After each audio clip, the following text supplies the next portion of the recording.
I'm Jinxie. Today let's talk about Gemma 4. Google released Gemma 4 on April 2nd and it made a huge splash in the AI world. It also got a lot more people paying attention to open source models. Today we are going to break down why Gemma 4 has become such a big deal in AI right now. This video covers two things: the problem open source models have always had and how Gemma 4 is changing that.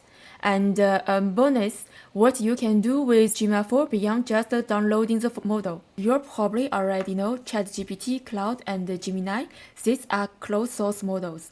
To use them, you need internet, you need to pay, you need your data is stored on their servers. So maybe you want to try open source model instead. On platform like Hugging Face and Olama, you can download AI models and insert them directly on your own computer, basically building your own little data center. No subscription, no internet needed, and every conversation stays on your device. Industry like finance and healthcare, where data security and system stability really matter, tend to prefer use local models. But open source models have always had three problems. They are not strong enough, they are too heavy to run, and they are limited used commercially. So for a long time, the common perception has been like closed source models are better than open source models. For Gemma 4 is closing that gap significantly. Gemma 4 is the latest generation of Google's Gemma open models family. Let's look at how it tackles all of these problems at one time. First, not strong enough problem.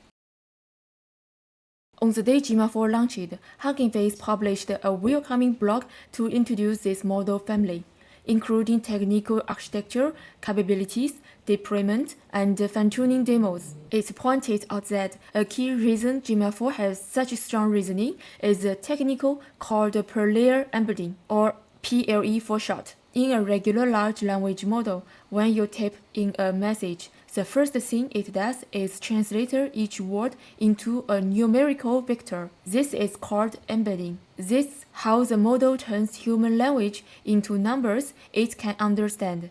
Then, every processing layer uses that same initial translation to reason through the problem until it gives you an answer. Gemma 4 does something different. Alongside the main processing pipeline, it adds a small auxiliary channel called PLE. After the initial word-to-number translation, PLE channel gives each layer an extra int, a small signal that combines what the word itself is and how it relates to the word around it. This makes every layer's reasoning more precise. So, a model that runs on your phone can now reason as well as a massive model that needs multiple high-end GPUs. This is a very rich block for understanding Gemma 4 and how LLMs work. I will do full technique breakdown in future videos. Gemma 4 is also multimodal. It doesn't just handle text, it can use image, watch videos, and understand audios. The larger models support a 256K content window. That's roughly a 600-page book in one conversation. And it has agent capabilities, means it can call tools on its own to get work done for you. Next, too heavy to run problem. The Gemma 4 family has 4 models covering every step up from phones to server rooms. The smallest E2B takes up just 1.5 GB of memory. It fits on a phone or even a Raspberry Pi.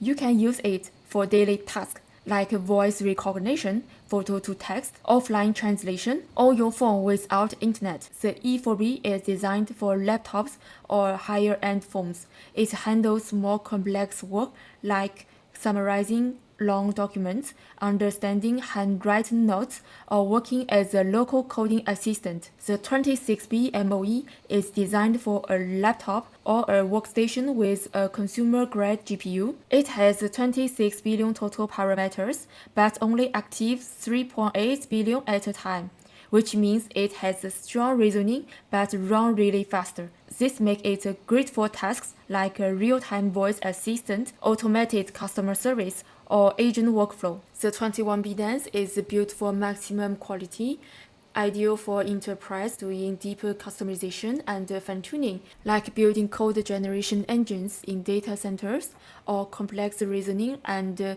analysis systems. I installed this version on my laptop and it works very well.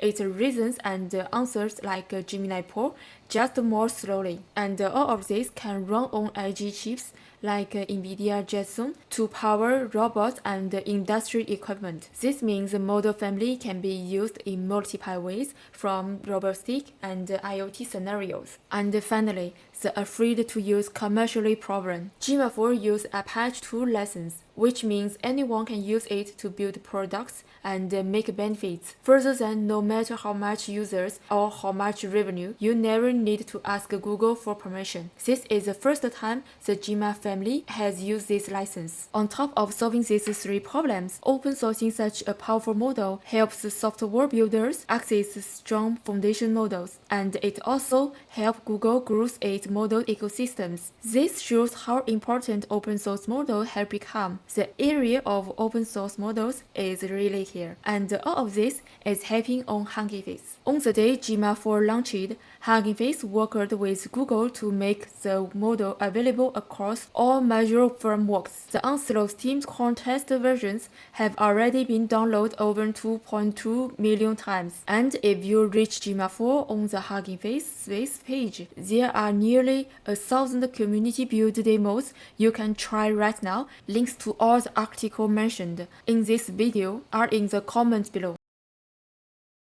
If you want to try Gemma 4 online, you can go to Google AI Studio and select a Gemma 4 model to test its performance online. You can also head to the Hugging Face page and research Gemma 4 to try it directly. Google's AI Age Gallery app is now available on both the App Store and Google Play to download it and run Gemma 4 offline on your phone. If you want to take it further, Kaggle and Google DeepMind have launched a Gemma 4 hackathon until May 18. Broke through Hugging Face, take an idea, and why not try it? So that's today's video. Thank you for watching and see you in the next one.